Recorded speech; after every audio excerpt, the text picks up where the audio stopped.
lagi mencoba menjadi YouTuber karena gue kabut di rumah. Syuting semua cancel, udah hampir 4 bulan ini nggak ada kejelasan, nggak ada kelanjutan. Jadi gue harus tetap kreatif ya, biar otak gue nggak mampet, biar kreativitas gue juga tetap terjaga. Akhirnya gue memutuskan untuk menjadi seorang YouTuber karena memang sebetulnya ini adalah satu hal yang udah lama gue pengen lakukan, tapi karena kesibukan akhirnya gue belum punya waktu gitu. Nah sekarang lah saat yang tepat untuk benar-benar bisa konsentrasi jadi seorang YouTuber. Dan gue baru sebulan ngelakuin nge-vlog di YouTube ini gitu.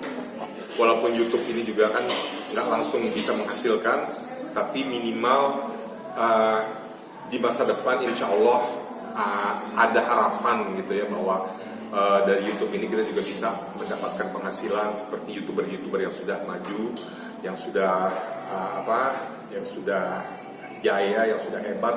Mereka punya penghasilan yang luar biasa, bahkan mereka meninggalkan pekerjaannya sehari-hari untuk konsen khusus sebagai YouTuber gitu. Nah, saya nggak tahu kedepannya seperti apa, tapi kan saya memang di dunia seni. Jadi kita lihat aja apakah saya nanti benar-benar konsen di YouTube saya atau memang back to basic lagi ke dunia entertainment. Ya tergantung Allah aja lah ngizinin yang mana gitu. Tapi yang pasti selama sebulan ini saya benar-benar konsen di YouTube saya, dan memang secara penghasilan dampaknya itu sangat menggerogoti isi tabungan saya, dan arti kata memang benar-benar nggak ada pemasukan gitu, karena pekerjaan apapun yang berhubungan dengan dunia entertainment kan semuanya di cancel, di cut gitu. Sementara dunia entertainment itu kan berhubungan dengan masyarakat, dengan penonton, dengan pemirsa, ya kan. Jadi memang berhubungan dengan orang banyak. Jadi nggak ada di dalam masa pandemi COVID-19 ini kita benar-benar off. Berarti cuma untuk sekarang ini hanya fokus ke YouTube aja, maksudnya mungkin bisnis apa yang lain? Saya terpaksa buka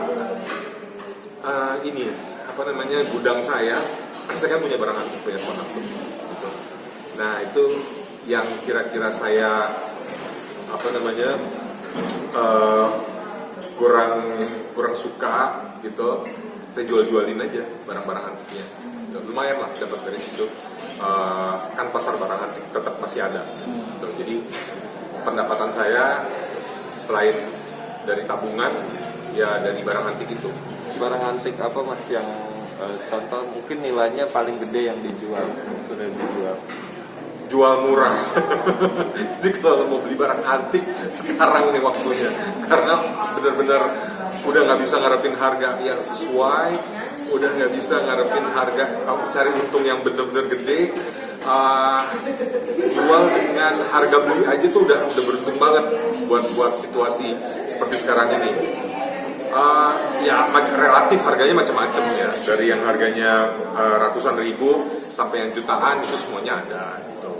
Tapi yang jutaan itu sih puluhan juta terutama hari gini tuh susah untuk menjualnya. Paling misalnya saya pernah beli harga barang antik harganya 2 juta, itu dijual rugi aja, dijual rugi 1 juta aja tuh udah untung gitu buat kita sekarang, untung gitu. Jadi ya buat menyiasati, buat bertahan hidup ya mau nggak mau kita harus melakukan sesuatu yang kreatif, walaupun sebetulnya saya cinta sama barang-barang antik saya itu, tapi ya mau nggak mau kalau sudah lah, daripada nggak ada pemasukan sama sekali. Mulai dari kapan jual khususnya jual barang-barang antik? Si pandemik ini begitu semua kerjaan di-cut gitu kan, semua batal karena COVID-19 ini. Gue mesti cari akal nih, gue bilang gimana caranya dapur tetap ngebul kan. Tetap tagihan tetap kebayar gitu kan, terus staff tetap dibayar, gimana caranya nih. Gue lihat tabungan gue, waduh lama-lama udah makin menipis nih kan. Tetap harus ada yang harus berputar gitu kan.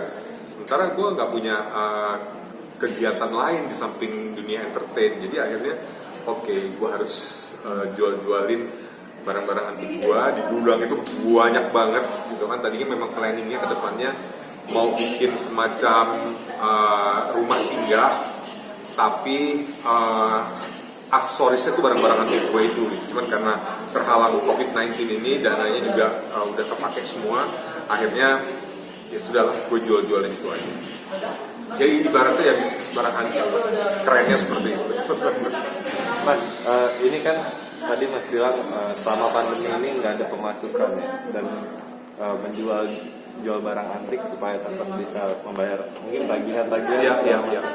Mungkin sampai ada penunggakan atau segala macamnya nggak sih, Mas? Penunggakan apa tuh? Ya mungkin entah tagihan apa gitu. Paling tunggakan jujur aja nggak selalu tepat waktu gitu. Misalnya gue harus bayar sesuatu tanggal 10, tapi ternyata tanggal 10 wah gue belum dapat duit nih. Baru dapat duit sekitar 2-3 hari lagi. Paling gue ngomong ke yang bersangkutan gitu ya, gue kayaknya baru ada dana 2-3 hari lagi ya, boleh nggak sih gue agak telat yang ini, karena semua orang mengalami hal yang sama. Ya alhamdulillah boleh gitu. Bahkan telat sampai seminggu pun gue masih dikasih kesempatan gitu. Ya kita mau gimana, memang begini keadaannya gitu. Dan mereka kan juga tahu gue ini bukan orang kantoran yang tiap bulan selalu ada pemasukan gitu kan. Jadi pendapatan kan juga fluktuatif, kalau nggak ada income di dunia entertain gue juga gimana gitu. Jadi memang mereka benar-benar memahami situasi dan kondisi gue saat ini gitu. Dan gue rasa mereka juga mengalami hal yang sama. That's why kenapa gue diperbolehkan bayar cicilan atau apapun itu agak telat gitu. Jadi saat ini seperti itu. Selain gue mau konsentrasi di YouTube gue, udah ada beberapa tawaran pekerjaan yang mungkin di luar dari dunia entertainment gitu. Kalau memang misalnya gue lihat sikonnya yang mana yang lebih pas, yang lebih bagus, yang lebih bisa gue lakukan, itulah yang akan gue ambil gitu. Dan ada beberapa juga tawaran kerjanya nggak di Indonesia tapi di luar negeri gitu. Jadi kalau gue harus meninggalkan dunia entertainment yang sudah membesarkan nama gue, tapi karena kondisi di sini lagi nggak kondusif, ya nggak apa-apa juga. Gue ambil kerjaan yang ada aja dulu gitu. Kan semuanya harus kita coba ya kan, berbagai kemungkinan untuk bertahan hidup, sampai sejauh mana gue bisa bertahan. Dan kesempatan itu nggak datang 2 kali, kadang-kadang seperti itu. Jadi gue harus pandai memanfaatkan kesempatan yang datang. Mas, tawaran kerja di luar negeri, tawaran kerja sebagai apa sih, Mas?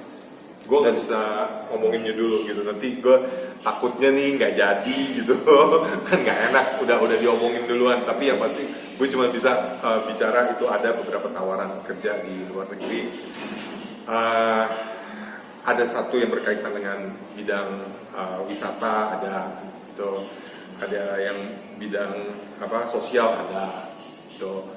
Terus ada yang bidang di semacam food beverage juga ada seperti itu. Jadi gue tinggal ini aja nanti pilih mau yang mana, yang cocok yang mana. Semua it's up to me gitu. Temen gue sih Di negara mana, Mas? Apa? Di negara mana? Ada yang di Amerika, ada yang di Kanada, gitu. Ada yang di Belanda, ada gitu. Kalau di Belanda kan memang ada adik gue di sana, adik gue tinggal di sana. Gue bilang sama adik gue, kayaknya kondisi di Jakarta agak susah nih. Kira-kira kalau gue kerja di Belanda, ada ini nggak ya? Ada kesempatan nggak di sana? Terus adik gue ya bantulah cari-cari lowongan di sana. Ada nih, begini. Oh ya sudah, nantilah kalau udah kondusif, gue kesana gitu, insya Allah. Jadi seperti itu, insya Allah ya, semuanya masih insya Allah. Tapi kira-kira bakal ngambil yang mana? Di Belanda kah? Di Amerika kah? Kalau di Belanda gue enaknya gue nggak perlu sewa rumah lagi, karena ada apartemen adik gue di sana, gitu. Ada apartemen adik gue, jadi gue bisa menghemat biaya tempat tinggal dan makan dan sebagainya. Tapi pekerjaannya mungkin agak susah buat gue, gitu ya. Gue belum bisa ngomongin sekarang. Tapi kalau yang di Kanada itu gue lebih nyaman buat gue karena masih satu bidang sama gue, yaitu bidang wisata. Tuh. Nah, gue mungkin kalau nggak ada arau bintang, semuanya sesuai, kalau mengizinkan, ya mungkin gue akan lebih yang di Kanada ini.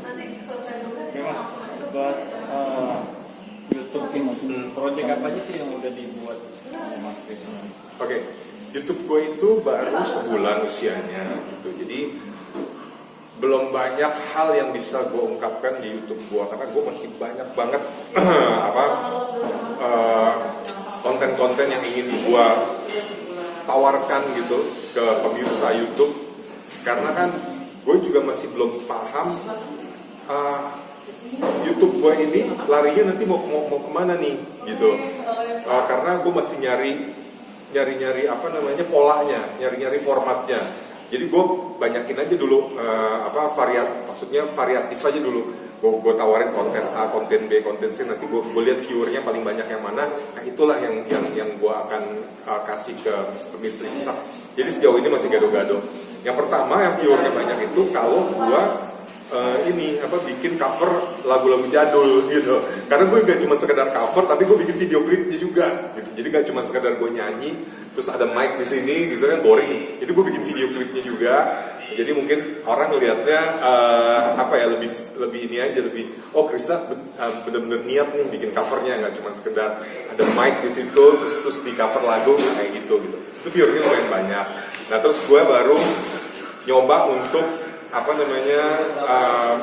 melempar hal-hal yang berbau misteri, karena memang selama ini kan gue ini identik dengan hal yang berbau kuno, berbau antik, berbau misteri, berbau jurit dan sebagainya gitu. Apalagi rumah gue banyak hal-hal antik seperti itu kan. Nah jadi gue lagi lempar di situ dan lumayan, baru berapa jam gitu viewernya juga udah lumayan banyak. Mas,